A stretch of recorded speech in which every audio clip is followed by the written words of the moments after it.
নমস্কার বন্ধুরা, সকলকে জানাই আমার চ্যানেল আগমনীতে স্বাগত। দক্ষিণেশ্বরের কিছু দূরেই অবস্থিত আদ্যা মায়ের পীঠস্থান। 1915 সালে শ্রী রামকৃষ্ণের শিষ্য শ্রী অন্নদা ঠাকুর এই মন্দিরটি প্রতিষ্ঠা করে। 1967 সালে এই মূল মন্দিরটি তৈরি হয়। 27 বিঘা জমির ওপরে অবস্থিত এই আদ্যা মন্দিরটি। এই মন্দিরের বিশেষ কিছু নিয়ম রয়েছে। মায়ের দর্শন সবসময় পাওয়া যায় না, এই সময় রয়েছে।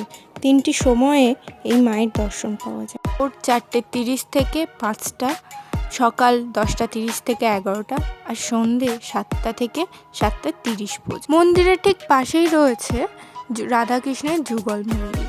সেখানে রাধাকৃষ্ণ মূর্তি এবং সারদা মূর্তি এবং একটি রামকৃষ্ণ মূর্তিও রয়েছে।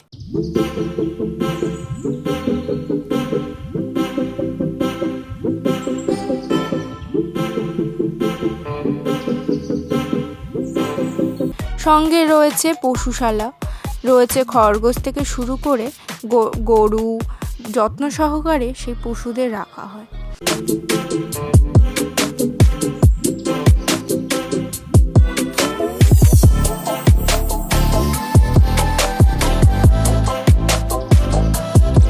একই সঙ্গে রয়েছে একটি পুকুরও, সেখানে রাজহাঁসেরা নিশ্চিন্তে মনে চড়ে বেড়ায়।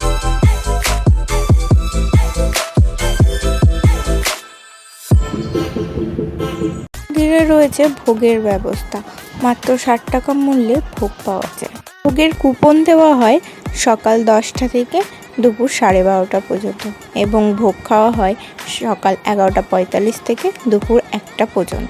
রান্না থেকে শুরু করে পরিবেশন পর্যন্ত স্বচ্ছতার দিকে নজর দেওয়া হয়। প্রথমেই দিয়ে দেওয়া হলো পাতা, তারপরে জলের গ্লাস, তারপরে জল। এখানে 3 রকমের অন্নভোগ প্রসাদ পাওয়া যায়। প্রথমে দেওয়া হলো বাসমতি পোলাও, তারপরে বেগনি, তারপরে ভাত, তারপরে আলুর সবজি। এরপর দেওয়া হলো খিচুড়ি প্রসাদ এবং সবজি, তারপর চাটনি, পায়েস।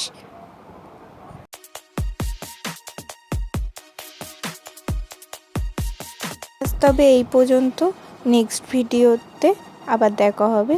ভিডিওটি ভালো লাগলে লাইক, কমেন্ট, শেয়ার করবে।